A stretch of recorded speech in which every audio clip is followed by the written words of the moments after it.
بسم الله الرحمن الرحيم. عن أنس رضي الله تعالى عنه قال قال رسول الله صلى الله عليه وسلم: حبب إلي الطيب والنساء وجعلت قرة عيني في الصلاة أو كما قال عليه الصلاة والسلام. حضرت انس رضی اللہ تعالی عنہ سے روایت ہے کہ رسول اکرم صلی اللہ تعالی علیہ وسلم نے ارشاد فرمایا: حبب الی الطیب والنساء، کہ میرے دل میں محبت ڈال دی گئی ہے خوشبو کی اور بیوی کی، اور وجعلت قرۃ عینی فی الصلاۃ، اور میری آنکھوں کی ٹھنڈک نماز میں رکھی گئی ہے۔ اس حدیث پاک میں حضرت صلی اللہ علیہ وسلم نے اس دنیا کی 3 محبوب چیزوں کو ذکر فرمایا ہے۔ پہلی چیز جو حضرت صلی اللہ علیہ وسلم نے ذکر فرمائی ہے وہ ہے الطیب، کہ خوشبو کی محبت میرے دل میں ڈال دی گئی ہے۔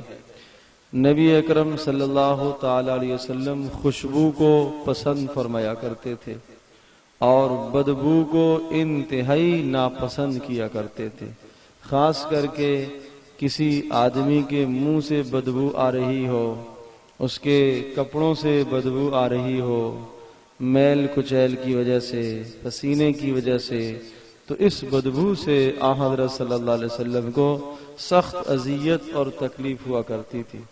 اور وجہ یہ ہے کہ حضرت صلی اللہ علیہ وسلم کے پاس فرشتوں کا نزول مسلسل رہتا تھا، اور فرشتوں کو انتہائی ناپسندیدہ ہے، بدبو سے فرشتے بہت نفرت کرتے ہیں۔ تو خاص کر کے پسینے کی بدبو، اسی طرح سے آدمی جب کچی پیاز لہسن وغیرہ کھا کے آتا ہے تو اس کی بدبو، سگریٹ کی بدبو، نسوار پان کی بدبو، اس قسم کی تمام چیزوں سے آدمی خاص طور پر جب مسجد میں آئے تو اجتناب کر کے آئے، اپنے آپ کو صاف ستھرا کر کے آئے۔ تو صفائی بہرحال بہت اہم چیز ہے، اور حضرت صلی اللہ علیہ وسلم نے کئی مقام پر اس کا حکم فرمایا۔ اور دوسری وجہ یہ عرض کی ہے کہ نبی علیہ الصلوۃ والسلام خوشبو کو پسند کیا کرتے تھے۔ ہر اچھی طبیعت خوشبو کو پسند کرتی ہے، ہر نیک طبیعت خوشبو کو پسند کرتی ہے۔ حضرت صلی اللہ علیہ وسلم خوب خوشبو استعمال فرمایا کرتے تھے۔ نبی علیہ الصلوۃ والسلام سر میں خوب تیل لگایا کرتے تھے۔ یہ آپ علیہ الصلوۃ والسلام کی سنت ہے۔ یہ اعمال ہم کریں سنت سمجھ کر کریں۔ تیل لگانا سنت سمجھ کر ہو، خوشبو کا استعمال سنت سمجھ کر ہو، پھر اس پر اجر ملے گا۔ نبی علیہ السلام جب خوشبو استعمال فرمایا کرتے تھے تو حضرت صلی اللہ علیہ وسلم دائیں طرف پہلے خوشبو لگایا کرتے تھے۔ تیل جب سر میں استعمال فرمایا کرتے تھے تو دائیں جانب پہلے تیل لگایا کرتے تھے۔ صحابہ کہتے ہیں کہ آپ علیہ السلام کے سر میں اتنا زیادہ تیل لگا ہوا ہوتا تھا کہ آپ علیہ السلام اپنے سر کے اوپر پگڑی یا ٹوپی کے اندر ایک کپڑا رکھتے تھے اور وہ ہر وقت تیل سے بھیگا ہوا ہوتا تھا، اتنا زیادہ تیل لگایا کرتے تھے۔ تو یہ اس لیے تھا کہ بہرحال حدیث میں بھی آیا، ارشاد بھی فرمایا کہ من کان لہ شعر فلیکرم، جس آدمی کے بال ہوں اسے چاہیے کہ وہ بالوں کا اکرام کرے، بکھرے ہوئے نہ پڑے ہوئے ہوں۔ اس طرح سے جو ہے آدمیوں بالوں کا بکھرا ہوا ہونا اور بغیر ترتیب کے ہونا یہ کوئی اچھا نہیں ہے۔ آپ علیہ السلام بہت اہتمام کرتے تھے، اور آپ حیران ہوں گے نبی علیہ السلام کی نفاست کا یہ حال تھا کہ آپ علیہ السلام جب بالوں میں یا سر میں کبھی خارش کرنے کی ضرورت پڑے تو آپ علیہ السلام ہاتھ سے خارش نہیں کرتے تھے، بال خراب تاکہ نہ ہو۔ آپ علیہ السلام کوئی تنکا اٹھاتے اور اس سے ہلکا ہلکا سر میں کھجایا کرتے تھے۔ تو نبی علیہ السلام اس قدر نفاست پسند تھے کہ کوئی بے ترتیبی چیز اور کوئی جسے کہا جائے کہ ایسی چیز کہ جو اچھی انسان کے ساتھ نہ لگتی ہو، نبی علیہ السلام کو یہ پسند بالکل نہیں تھی۔ اور خاص کر کے عرض کیا کہ بدبو سے تو بہت ہی نفرت تھی، تو خوشبو پسند کیا کرتے تھے۔ عود رسول پاک صلی اللہ علیہ وسلم نے استعمال فرمائی ہے۔ مردوں کو ایسی خوشبو لگانے کا حکم دیا کہ جس کی خوشبو پھیلتی ہو اور رنگ اس کا نہ ہو، اور عورتوں کو حکم دیا کہ وہ ایسی خوشبو استعمال کریں کہ جس کا رنگ ہو اور اس کی خوشبو زیادہ پھیلتی نہ ہو، رنگ والی ہو، خوشبو زیادہ نہ پھیلے۔ عورتوں کو منع فرمایا کہ وہ خوشبو سے معطر ہو کر اپنے گھر سے باہر نہ نکلا کرے۔ سخت وعید فرمائی ہے کہ وہ عورت جو خوشبو استعمال کر کے اور زیادہ خوشبو استعمال کر کے جب باہر نکلتی ہے فَهِيَ كَذَا وَكَذَا، فرمایا وہ گناہ کی طرف دعوت دینے والی ہے۔ آپ علیہ السلام نے بہت ڈانٹ فرمائی ہے، شدت فرمائی ہے اس معاملے میں۔ تو بہرحال عورتوں کو بھی استعمال کرنے کی اجازت دی ہے، وہ اپنے گھر کی چار دیواری کے اندر رہ کر اپنے شوہروں کے لیے استعمال کریں تو کوئی حرج نہیں ہے۔ یا عورتیں کسی تقریب میں جا رہی ہیں اور اس نیت سے کہ تاکہ جسم سے کوئی کسی قسم کی بدبو نہ ہو تو بھی قدر مناسب خوشبو استعمال کرنے کی اجازت ہے، لیکن ایسی خوشبو کہ جو دور تک پھیلتی ہو اس کی اجازت بہرحال عورتوں کو نہیں ہے۔ مردوں کو اس کا حکم ہے کہ وہ ایسی خوشبو استعمال کریں۔ تو نبی علیہ السلام کی محبوب چیز ارشاد فرمایا، مجھے اس دنیا کی 3 چیزیں محبوب ہیں۔ پہلی چیز تو آپ علیہ السلام نے خوشبو کا تذکرہ فرمایا، تو ہم بھی نبی علیہ السلام کی جو محبوب چیز ہے، پسندیدہ چیز ہے، ہم بھی اس کو محبوب بنائیں، یہ ایمان کا حصہ ہے۔ دوسری چیز رسول پاک صلی اللہ علیہ وسلم نے ارشاد فرمائی وہ ہے النساء، کہ نیک صالح بیوی وہ بھی مجھے پسند ہے، اس لیے کہ نیک صالح بیوی کی وجہ سے انسان کے ایمان کی حفاظت ہوتی ہے، آدمی کی عزت کی حفاظت ہوتی ہے۔ فرمایا ہن لباس لکم وانتم لباس لہن، جس طرح سے انسان لباس پہنتا ہے تو آدمی کا ستر چھپ جاتا ہے، اس طرح سے قرآن نے بیوی کو لباس کہا ہے، اس لیے لباس کہا کہ لباس سے انسان کو عزت ملتی ہے، اسی طرح سے انسان کو بیوی سے بھی عزت ملتی ہے۔ گویا کہ مرد کو عورت کا لباس بتایا اور عورت کو مرد کا لباس بتایا، دونوں ایک دوسرے کے لیے لباس ہیں۔ اور مفسرین نے ایک اور نقطہ بھی لکھا ہے کہ عورت کو لباس کیوں کہا گیا، اس لیے کہ لباس انسان کے جسم کے سب سے قریب ہوتا ہے، سب سے قریب ہے، آدمی کے جسم کے ساتھ مس ہو رہا ہوتا ہے، لگ رہا ہوتا ہے، تو اس لیے گویا کہ مرد اور عورت یعنی میاں بیوی کا آپس میں باہمی ایسا تعلق ہے اور اتنی قربت ہے جس طرح سے انسان کے جسم کی لباس کے ساتھ قربت ہوتی ہے، اس طرح سے میاں بیوی کا باہمی تعلق ہے۔ یہی وجہ ہے کہ رسول پاک صلی اللہ علیہ وسلم نے خوب ازواج مطہرات کے حقوق ادا فرمائے۔ آپ علیہ السلام اپنی ازواج کے ساتھ انتہائی نرم گوشہ رکھا کرتے تھے، آپ علیہ السلام انتہائی سلجھی ہوئی بات کیا کرتے تھے۔ نبی علیہ السلام ازواج مطہرات سے کبھی کبھی مذاق بھی فرمایا کرتے تھے۔ آپ علیہ السلام ازواج مطہرات کو کبھی کبھی کوئی قصہ کہانی بھی سنایا کرتے تھے۔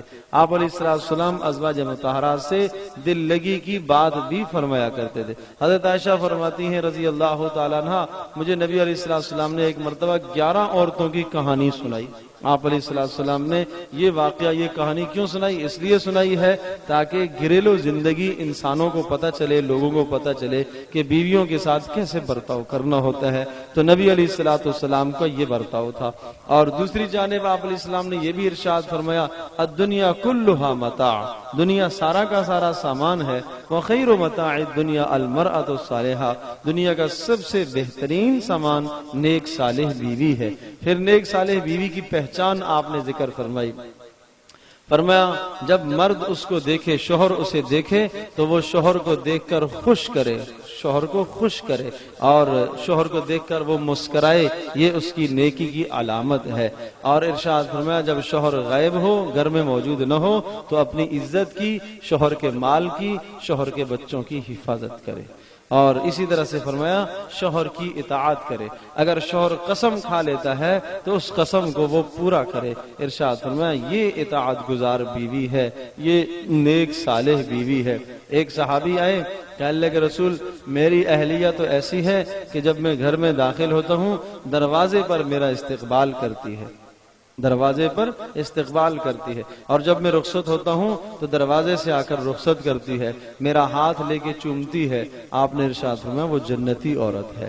تو اس حسن سلوک پر رسول پاک صلی اللہ علیہ وسلم نے اس عورت کو جنتی کہا۔ دوسری جانب مردوں کو بھی حکم دیا اور خوب حکم دیا، اتقوا اللہ فی حق النساء، عورتوں کے حقوق کے سلسلے میں اللہ سے ڈرتے رہنا، اللہ سے ڈرتے رہنا، اور ان کو ستانا نہیں، اذیت نہ دینا، تکلیف نہ دینا۔ ایک عورت اپنا گھر بار چھوڑ کر آتی ہے، ماں کی باپ کی قربانی دیتی ہے، خاندان کنبے قبیلے کی قربانی دیتی ہے، کس کے لیے؟ شوہر کے لیے ساری قربانی اس نے دی ہے، تو اسے اس کی قربانی کی بہرحال قدر کرنی چاہیے، اور اس کے ماں باپ کو بھی عزت سے دیکھنا چاہیے۔ شوہر کو چاہیے کہ اپنے ساس سسر کا احترام کرے، بیوی کے سامنے ان کی بے اکرامی نہ کرے، اس سے گھر کے اندر اختلافات پیدا ہوتے ہیں۔ تو آپ علیہ السلام نے اپنی محبوب چیزیں گنوائی ہیں دو۔